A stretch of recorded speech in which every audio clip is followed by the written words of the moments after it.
Olá, meus caros. O nosso vídeo de hoje é para enfrentar e dialogar sobre 4 grandes institutos que são costumeiramente analisados na impugnação, cumprimento de sentença ou na ação de execução extrajudicial. O primeiro deles, a impugnação, cumprimento de sentença, eu gosto sempre de dizer que, pela sua própria característica de uma defesa incidental ao cumprimento de sentença, ela tem que ter a natureza de atender às específicas situações previstas lá no 525 e no 535 do CPC. E lógico, tem cognição então fechada, são aquelas matérias que estão ali previstas. O resultado da impugnação pode ser sentença, se extinguir todo o cumprimento de sentença, se extinguir todo o andamento do processo, ou pode ser decisão interlocutória, se, por exemplo, acolher a tese de excesso de execução e diminuir o objeto litigioso.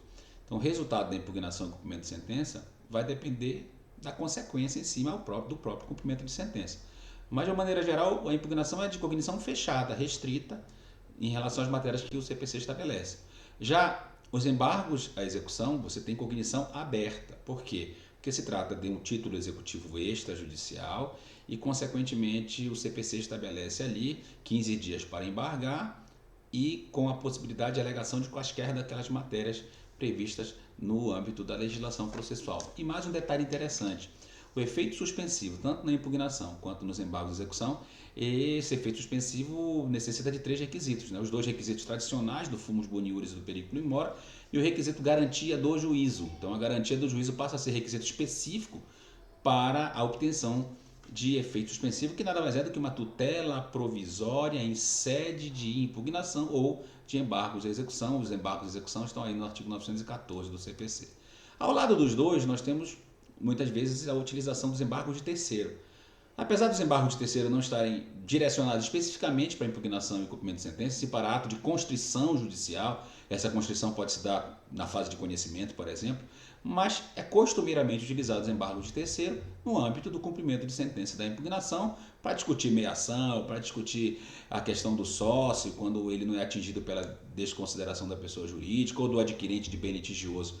Mas uma coisa é certa, que também se trata de uma ação cujo objeto é específico. Nos embargos de terceiro não se discute a natureza da obrigação, não se pretende extinguir a execução ou extinguir o cumprimento de sentença.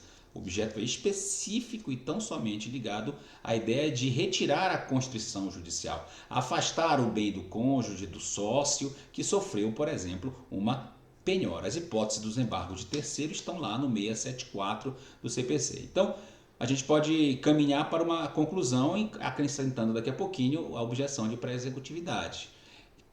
Enquanto você tem na impugnação ao cumprimento de sentença cognição fechada, você tem nos embargos de execução cognição aberta, no sentido de que você pode alegar qualquer tipo de matéria, inclusive extinguindo a própria ação de execução, levando em conta o dispositivo do código que abre o elenco de matérias que podem ser suscitadas nos embargos de execução. Por outro lado, nos embargos de terceiro, cognição fechada. É bem interessante, em termos práticos, você discutir, por exemplo, o papel do cônjuge, se ele é terceiro ou se ele é codevedor para fim de embargo de terceiro ou embargo de execução. Uma coisa é certa: se optar por embargo de terceiro, além de necessitar comprovar a condição de terceiro, tem que lembrar que a cognição é fechada. Eu não posso discutir o objeto da ação de execução ou o objeto do cumprimento de sentença, e sim e tão somente a questão da constrição judicial atingindo o bem de terceiro. E nessa sistemática dos 3 institutos se soma a objeção de pré-executividade ou a exceção de pré-executividade, muito utilizada na execução fiscal, e inclusive com direcionamentos interessantes em relação ao que se alega na objeção ou exceção e o que se alega nos embargos de execução. Uma coisa é certa: eu entendo que ainda permanece viva a objeção de pré-executividade nos casos de matéria de ordem pública, especialmente quando se quer evitar a penhora, por isso que se usa muito na execução fiscal. Então, a cognição na objeção de pré-executividade é a cognição fechada também, só matérias que podem ser conhecidas de ofício, inclusive essa é a razão que eu prefiro utilizar a expressão objeção de pré-executividade ao invés de exceção de pré-executividade. É isso aí. Até o nosso próximo encontro. Grande abraço.